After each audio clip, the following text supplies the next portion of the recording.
అవును, ఎవరో రజనీకాంత్ డబ్బులు పంపించారు. ఇప్పుడు సినిమా సక్సెస్ అవుద్దా లేదా అనేది మన చేతుల్లో లేదండి. అవును. కాబట్టి ఏంటంటే మన కెపాసిటీ ఏంటి, మనం ఎంతవరకు ఖర్చు పెట్టవచ్చు, ఎంతవరకు దీని మీద రిస్క్ చేయొచ్చు అనేది చూసుకునేవాళ్ళం. ఆ లెక్కలు అందులో మా బ్రదర్ కిషోర్ ఆడిటింగ్లో బాగా ఎక్స్పర్ట్, బ్రహ్మాండ కంపెనీలో చదువుకున్నాడు. అందుకని ఎప్పటికప్పుడు ఇది 4 జిల్లాలు బేరాలు వచ్చి అమ్మేసేద్దాం అనేవాడు. ఎందుకు సినిమా చాలా బాగా వచ్చింది, ఏం అక్కర్లేదు అనేవాడు నేను. ముందు మనం సేఫ్ అవ్వాలి అనేవాడు. ఆ సేఫ్ అవడానికి ఏమేమి కావాలో ఎన్ని చేసేవాడు. తర్వాత సినిమా మనం అనుకున్నంత సక్సెస్ అవుతా లేదనేది వేరే విషయం, చెప్పలేం. అందుకని ముందు సేఫ్ అయిపోవాలి అనేది తమ్ముడికి ఉండేది. అయితే మీ సక్సెస్లో ఎక్కువ భాగం కిషోర్ గారికి ఇవ్వాలి. డిఫరెంట్గా ప్రొడక్షన్ సైడ్గా ఎక్కడ ₹1 వేస్ట్ అనేది లేకుండా చేసేవాడు ప్రొడక్షన్. తర్వాత అసలు స్క్రిప్ట్ నిర్వహణ అని చెప్పి పెట్టాం అతని పేరు. మొత్తం స్క్రిప్ట్ రెడీ చేసి చూసుకునేవాడు. చేసిన తర్వాత డైరెక్టర్ని అడిగేవాడు. సబ్జెక్ట్ సెలక్షన్ అవన్నీ నేను కూర్చునేవాడిని. సబ్జెక్ట్ సెలక్షన్ అయిపోయిన తర్వాత గణేష్ పత్రాలు రైటర్స్ రాయటం అన్నీ అయిపోయింది. డైరెక్టర్ ఒక్కటే అడిగేవాడు, ప్రతి ఎన్ని క్యారెక్టర్లు ఉన్నాయో రాయండి, ఓహో క్యారెక్టర్ 3 పేర్లు రాయండి. Artist first preference, second preference, third preference choice. నేను ఫస్ట్ ప్రిఫరెన్సే ట్రై చేస్తాను. ఫస్ట్ కుదరకపోతే సెకండ్ కుదరకపోతే థర్డ్. బట్ మా లెక్క ప్రకారం మేము వెళ్తాం. యాజ్ అ బిజినెస్ మ్యాన్గా కూడా దృష్టిలో పెట్టుకొని ఇంత రెమ్యూనరేషన్ ఈ క్యారెక్టర్కి అనవసరం అని అనుకుంటే వేరే క్యారెక్టర్కి వెళ్ళిపోతామని అట్లా క్యాల్కులేట్ చేసాం. అలా లెక్కలు వేసుకొని చేసాం. అందుకని ఏ సినిమా బడ్జెట్ ఎంతో అని వేసుకున్నది ఆ బడ్జెట్ రూపాయికి తక్కువ లేకుండా 5% కూడా అటు ఇటు అయ్యేది కాదు. ఆ బడ్జెట్ ప్రకారం బడ్జెట్లో అయిపోయేది. ఇది సినిమా మొదలుపెట్టిన తర్వాత 100 రోజు సినిమా రిలీజ్ చేద్దామని అనుకుంటే ఆ 100 రోజు చేసాం పర్ఫెక్ట్గా. ఈ అన్నిటికీ అందుకే కొంచెం కిషోర్ గారికి చెడ్డ పేరు ఉంది సార్ ఇండస్ట్రీలో, అదే దుర్మార్కెట్ అని. అంటే ఏదంటారు పాపాల వారుడు అంటాం చూడే. నా దగ్గరికి వచ్చి ఎవరో డేట్లు అడిగేవారు. అలాగే నేను తప్పకుండా చేద్దామండి, బ్రదర్ ఉన్నాడు కదా కిషోర్తో మాట్లాడినని వాడు. ఆయన దగ్గరికి వెళ్ళగానే కుదరదండి, ఇప్పుడు ఎట్లా కుదురుద్ది అనేవాడు. నాకు తెలుసు మురళీమోహన్ గారు మంచివాడు కానీ వాళ్ళ అబ్బాయినండి టఫ్ అండి, మాట ఎండండి అనేవాడు. కాదు, కిషోర్ గారు ఆఫీస్లో ఉన్నారంటే వెనక్కి తిరిగి వెళ్ళిపోయిన వాళ్ళు నాకు తెలుసు అండి మెడ్రాస్లో. అందుకే నవ్వు వస్తుంది నాకు తలుచుకుంటే. నేను ఎవరి దగ్గర నో అని లేకపోయేవాడిని. నేను అనేవాడిని కిషోర్ గారిని, ఏమండి మీరు ఆఫీసులో కూర్చుండి వెళ్ళిపోతున్నారు అంటే రావట్లేదు. అలాగా ఇప్పుడు ఈ లెక్కలు అవన్నీ వీళ్ళకి తెలియకపోవడం, కాంతారావు గారికి కానీ లేకపోతే కృష్ణ గారితో పాటు వచ్చిన రామ్మోహన్ ఏమైపోయాడు, ఆయన కూడా మళ్ళీ పద్మనాభం గారు కూడా ఎంత కెరీర్ బ్రహ్మాండమైన కెరీర్ ఉండి ఆఖరాకన్నా వచ్చినప్పుడు ఆయన దగ్గర వెళ్ళిపోతా. అవునండి, అవును. సరే, ఇప్పుడు ఇదొక ఎత్తండి. జనరల్గా మీరు ఇందాక అన్నారు ఏది, సావిత్రి గారి సినిమా రిలీజ్ అయితే ఫస్ట్ షో అని చెప్పి, మీరు సావిత్రి గారితో ఎప్పుడైనా ఇండస్ట్రీకి వెళ్ళిన తర్వాత మూవ్ అయిన సందర్భాలు ఉన్నాయా? సినిమాలు చేశాంగా. అదే సినిమాలు చేయడమే కాకుండా జనరల్గా మీరు లేదు అభిమానిగా అంటే మొట్టమొదటి సినిమా భారతంలో ఒక అమ్మాయి అని దాసరి గారు డైరెక్ట్ చేశారు. నాకు తల్లి ఏమో సావిత్రి గారు, తండ్రి ఏమో కాంతారావు గారు. చంద్రమోహన్కి ఏమో రాజసులోచన గారి తల్లిను ప్రభాకర్ రెడ్డి గారి తండ్రి. అక్కడ గొడవలు వస్తాయన్నమాట. ఈ అమ్మాయిని పెళ్లి రోజారమ్మని పెళ్లి చేసుకోవడం దగ్గర ఇది ఇన్ని. ఓకే, అది దాంట్లో ఇవన్నీ చేసినప్పుడు ఇవన్నీ చేసిన రోజున ఒక రోజున మొట్టమొదటి ఫస్ట్ షాట్ పెట్టారు నేను మా ఇద్దరు కాంబినేషన్లో. పెద్ద స్టేర్ కేసు మీద నుంచి ఇట్లా దిగుతా నేను చెప్పుకెళ్ళి ఒక చోట ఆగాలి, ఆ వెనక ఆవిడ చెప్పుకుంటూ వచ్చి ఆగాలి. అదంతా ఒకటే షాట్ పెట్టారు దాసరి గారు. రిహార్సల్ చేసాం, 1-2 రిహార్సల్ బాగానే ఉన్నాయి, టేక్ అన్నారు. నేను వచ్చేసాను. వచ్చిన తర్వాత ఆవిడ డైలాగ్ అవ్వాలి మొదలుపెట్టలా. ఏమిటి మర్చిపోయిందా ఏంటి పెద్ద ఆవిడ అని అనుకుంటా డైరెక్టర్ ఇంకా చూస్తున్నా ఇట్లా ఏమైనా కట్ చెప్తాడని. కట్ చెప్పలా. తర్వాత మెల్లగా డైలాగ్ చెప్పుకుంటూ వచ్చింది, చేసింది. ఓకే ఓకే అని అందరూ చప్పట్లు కొట్టారు. నాకు అర్థం కాదు ఇదేంటి ఇంత గ్యాప్ వచ్చింది, ఇంత డిలే వచ్చింది, ల్యాగ్ వచ్చింది.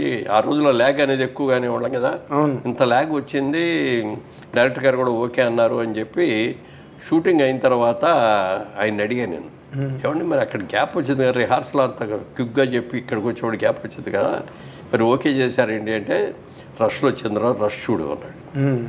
వెళ్ళి చూస్తేనండి ఆ గ్యాప్లో ఇచ్చిందండి ఎక్స్ప్రెషన్స్ అసలు ట్రెమండరస్ అనమాట. గ్యాప్ ఎందుకు తీసుకుందనే దానికి గొప్ప డైలాగ్ చెప్పేటి ఎవరైనా చెప్తారండి. కానీ నేను చెప్పిన డైలాగ్కి ఆవిడ రియాక్షను ఇదన్నమా అట్లా ఇది చేసింది. అది చూసిన తర్వాత వెళ్ళి కాళ్ళకి దండం పెట్టాను. ఓకే, మహానటి మహానటేనండి మీరు. అది చెప్తే ఆ రోజు నాకే ఇచ్చింది. నేను వెనక తిరిగి చూడకూడదు, దిగి వచ్చాను కదా. పైగా అంత మహానటిని అమ్మ గ్యాప్ వచ్చింది బాగాలేదు అని అనలేం కదా మనం. ఆవిడ అప్పట్లో ఆ టైంకి అసలు సావిత్రి గారి షూటింగ్కి వస్తేనే చాలు, సెట్కి వస్తేనే చాలు, ఎందుకంటే ఆవిడ అప్పటికే డిజాస్టర్లోకి వెళ్ళిపోయారు. సూర్యన్ బాబు సినిమా తీశాడు, ఇది కృష్ణ గారి ఏదో గుర్తురాట్ల పేరు అది. ఆ సినిమాకి సావిత్రి గారి తల్లి, గుమ్మడి గారి తండ్రి, నేను చిన్న కొడుకుని, కొంచెం అల్లరి చిల్లరగా తిరిగే టైప్ అనమాట. ఒకటే షాట్ పెట్టాడు రాజాచంద్ర, కెమెరా టాప్ యాంగిల్లో పెట్టేసి నైట్ సీను మొత్తం లైటింగ్ గిటింగ్ అంతా చేసి ఆవిడ నన్ను వచ్చి తిట్టి కొట్టడం అనమాట. షాట్ అందరూ కొట్టారు, అందరికి అయిపోయింది, చేశారు, బ్రహ్మాండంగా వచ్చేసింది, అందరూ చప్పట్లు కొట్టారు, అయిపోయింది. అంతా అయిపోయిన తర్వాత నాకు ఏదో లోపల మండుతున్నట్టుగా ఉంది, అవన్నీ ఊదుకుంటున్నా. ఆవిడ చూసి గవ్వ వచ్చేసి ఏంటన్నా ఏమైంది అంది. ఇవి ఏం లేదమ్మా, కొంచెం ఏదో ఇదిలాగా ఉంటే ఇది అని ఊతున్నారు. కానీ గుండెలు తీసి చూస్తే ఆవిడ లాగి ఇట్లా కొట్టి చేయటంలో ఈ గోల్డ్ని ఇట్లా గీసుకొని బ్లడ్ వస్తాను.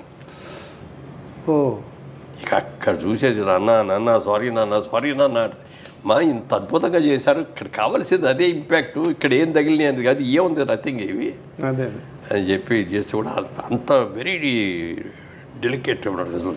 ఎవరికైనా చిన్నాళ్ళకి పక్కన వాళ్ళకి కష్టం వచ్చిందంటే వెరీ సెన్సిటివ్, వాళ్ళకి కష్టం వచ్చిందంటే కూడా తట్టుకునేది కదా ఆవిడ.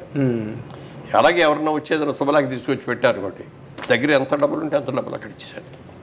అలాగే ఆవిడ మీరు అంటే ఆల్మోస్ట్ లాస్ట్ డేస్ మీరు అప్పటికి ఇండస్ట్రీకి వెళ్ళిపోయారు, ఆవిడతో యాక్ట్ చేశారు.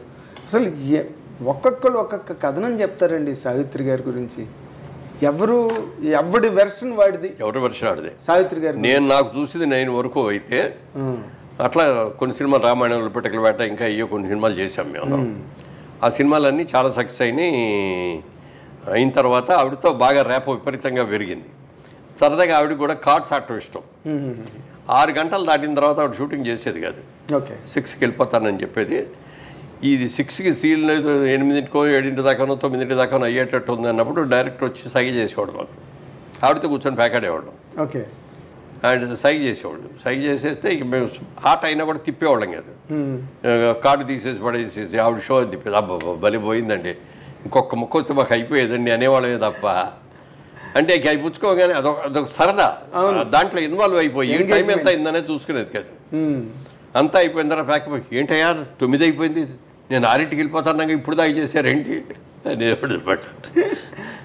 అట్లా చాలా బట్ అలాగా చిన్నపిల్లల మనస్తత్వం లాగా ఉండేది అనమాట. ఓ రోజున ఇట్లాగే మేమందరం వెయిట్ చేస్తాం, దాంట్లో రామాయణంలో పిటకల వేట ఎంఐ దీపరాల, అప్పుడు దీప బాగా క్రేజ్ అనమాట, విపరీతమైన బిజీగా ఉండేది, అన్ని లాంగ్వేజ్లో చేస్తూ ఉండేది. ఎక్కడో షూటింగ్లో లేట్ అయిపోయింది, 9కి రావాల్సిన అమ్మాయి 12కి వచ్చింది. వచ్చేసి గవ్వా మేకప్ రూమ్లో డ్రెస్ వేసుకొని రాకుండా సారీ డైరెక్టర్ గారు అంటే డైరెక్టర్ గారి దగ్గరికి వెళ్తాం కదా, వెళ్ళి ఏదో చెప్తాను పిలిచింది కూడా. ఏమనుకుంటున్నావు నువ్వు అక్కడ ఆలస్యం చేసిందని, ఆలస్యం అయింది, ఎందుకు అయింది అనేది వేరే విషయం. నువ్వు రాగానే మేకప్ తీసుకొని డ్రెస్ చేసుకొని వచ్చి షార్ట్ చేస్తావా అని మీకోసం మేము వెయిట్ చేయాలా, ఇక్కడ ఎంత ఇది నీకు ఆ మాత్రం కామన్ సెన్స్ లేదా అని చెప్పి లెఫ్ట్ అండ్ రైట్ చెప్పి అమ్మాయి బడబడి వెయిట్ చేసింది. అప్పుడు అందనమాట, నేను నీ మీద కోపంతో అనలేదు, మనం చాలా సిన్సియర్గా ఉండాలి, ఎంతమంది ఆర్టిస్టులు వెయిట్ చేస్తున్నారు, నేను 12కే వస్తానండి, రేపు నాకు కుదరదండి అని నువ్వు చెప్పావు అనుకో, ఆయన ఇంకో సీన్ పెట్టుకునేవాడు, వేరే సీన్ తీసుకునేవాడు, ఎంత లాస్ వచ్చింది అతనికి అని చెప్తే ఇంకెప్పుడు అలా చేయనండి. మరి అంత కంట్రోల్డ్గా అంత డెడికేషన్ డిసిప్లిన్ ఉన్న మనిషి అలాంటి డిజాస్టర్లోకి ఎలా వెళ్ళిపోయారు సార్? నేను చేసిన భాషల సినిమా కర్ణాటకలో ఏదో ఫైట్ సీన్ తీశారు, అయిపోయి ఇక ఈవినింగ్ ఫ్లైట్కి వెళ్ళిపోవాలి. అది గొప్ప ఫినిష్ చేసి వచ్చి లిఫ్ట్ దగ్గర వచ్చి లిఫ్ట్ ఆన్ చేశాను, లిఫ్ట్ కిందకు వచ్చింది, ఓపెన్ అయింది, సావిత్రి గారు ఉన్నారు ఎదురుగుండా. ఏంటమ్మా మీరు వచ్చారేంటి, ఎప్పుడు వచ్చారని అమ్మ అనేవాడిని. అంటే నువ్వు చక్కటి తెల్లటి చీర కట్టుకొని వచ్చేది, చక్కగా ఉందన్నమాట. రేపు నుంచి షూటింగ్, నాకు ఇవాళ షూటింగ్ లేదు, ఫ్రెండ్స్ ఎవరో ఉన్నారు, నైట్ డిన్నర్కి పిలిచారు, అక్కడికి వెళ్తాను. బాగున్నారమ్మా, ఇప్పుడు చాలా చక్కగా ఉన్నారు, ఇది మెయింటైన్ చేయండి అని అన్నాను. అలాగే అన్నారు, నేను నా దావని నేను వెళ్ళిపోయాను. నెక్స్ట్ డే మార్నింగ్ న్యూస్ ఏంటంటే ఆ పార్టీలో డయాబెటిక్ కోమా వచ్చేసి అన్కాన్షియస్ అయిపోయింది. అదే ఎందుకంటే కారణాలు ఉంటాయి కదా, నాకు తెలియదు. ఇంకేముంది, ఆ కారణాల మూలంగా ఇక కోమాలోకి వెళ్ళిపోయిన తర్వాత కోమాలో మరి రాలేదు కోమలోంచి తిరిగి. అంటే అప్పుడు కోమాలోకి వెళ్ళడం అన్నది అప్పుడు జరిగింది కానండి, అసలు ఆవిడ డిజాస్టర్లోకి వెళ్ళిపోయి చాలా సంవత్సరాలు చాలా సంవత్సరాలు అయింది. ఎందుకంటే మనం మాట్లాడకూడదు. అంటే ఆయనకి అలవాటు చేసింది కూడా జమిని గణేష్ని అంటారు కదండి. మళ్ళీ దాని మీద పెద్ద రాద్ధాంత సిద్ధాంతం అశ్విని దత్ గారు వాళ్ళ సినిమాలు చూసి కొంతమంది జమిని గణేష్ని అలవాటు చేసినట్టు చూపించారు అని చెప్పి కరెక్ట్ అది అని విమర్శలు చేశారు. ఆయన విమర్శలు చేశారు, కానీ అశ్విని దత్ గారు రియల్గా తీసాడు. ఆయనకు కూడా తెలుసు కాబట్టి, తెలుసు కదా ఆయనకు కూడా. అంత మహానాటి చనిపోయిన రోజున మేము ఇక్కడ హైదరాబాద్లో ఉన్నాం, షూటింగ్ చేస్తాం. నాగేశ్వరరావు, దాసరి గారు, మేమందరం ఏ సినిమా గుర్తులేదు, ప్రేమనగర్ కాదు, నాగేశ్వరరావు పెద్ద సినిమా ఏంటి, ప్రేమాభిషేకం అని కూడా జరుగుతుంది అనుకుంటా. న్యూస్ చనిపోయారు అని వచ్చింది. షాక్ అయిపోయాం షూటింగ్ ఆఫీసరు. ఎందుకంటే గురువుగారు కూడా అక్క అక్క అని ఉండేవాడు, తమ్ముడు అని పిలిచేది ఆవిడ. ఇక నాగేశ్వరరావు గారు వాళ్ళిద్దరు ఎన్నో సినిమాలు చేసేప్పటికి ఆయన షాక్ అయిపోయారు. అయినాక నాగేశ్వరరావు, రామారావు గారు, దాసరి గారు మాట్లాడుకొని మనం వెళ్దాం అక్కడికి అన్నారు. సార్ నేను కూడా వస్తాను సార్, ముగ్గురం కలిసి వెళ్దామండి. మేము ముగ్గురం కలిసి మెడ్రాస్ వెళ్ళాం. మీరు చెప్తే నంబర్ అండి, మేము వెళ్ళేటప్పుడు ఫ్లైట్ లేట్ అయ్యి బాడీని తీసుకెళ్ళిపోతున్నారు. బాడీ వెనక అంతా కలిపితే ఒక 10 మంది కూడా లేరండి. ఆ 10 మంది కూడా సినిమా వాళ్ళు కాదు, వాళ్ళ ఫ్యామిలీస్ తోటి ఎవరు వాళ్ళు. లేబర్ మాత్రం వెంటనే పోకూడదు, అమ్మ సావిత్రమ్మ చచ్చిపోయావా సావిత్రమ్మ అంట ఇక వాళ్ళు ఏడుస్తున్నారు. మన సినిమా ఇండస్ట్రీ వాళ్ళు ఒక్కళ్ళు లేరు. మేము ముగ్గురం ఆ ఫ్యూనరల్ చివరి దాకా వెళ్ళి ఆవిడ ఫ్యూనరల్ అయ్యే వరకు ఉండి అది అయిన తర్వాత వచ్చాం. ఆవిడ మీద ఉన్న ప్రేమ అభిమానం వీటితోటి ముగ్గురం, నాగేశ్వరరావు, దాసరి గారు, నేను. ఆవిడ మీరు గమనించండి, ఇప్పుడు జమిని గణేషన్ గారి అమ్మాయి కూడా, ఇప్పుడు ఆవిడెవరో డాక్టర్ ఎవరో ఉన్నది, ఆవిడ కూడా ఇప్పుడు యూట్యూబ్ ఇంటర్వ్యూల్లోని వాటిలోని సావిత్రి ఏమో మా నాన్నతో ఉండడమే కాదు ఇంకా మెన్తోనేమో వ్యవహారాలు మెయింటైన్ అని ఆవిడ ఓపెన్గా స్టేట్మెంట్లు ఇస్తుంది. అసలు ఆవిడ ఏ రకంగా అలాంటి డిజాస్టర్లోకి వెళ్ళిందని మీ అందరికీ తెలుసు ఇండస్ట్రీలోని.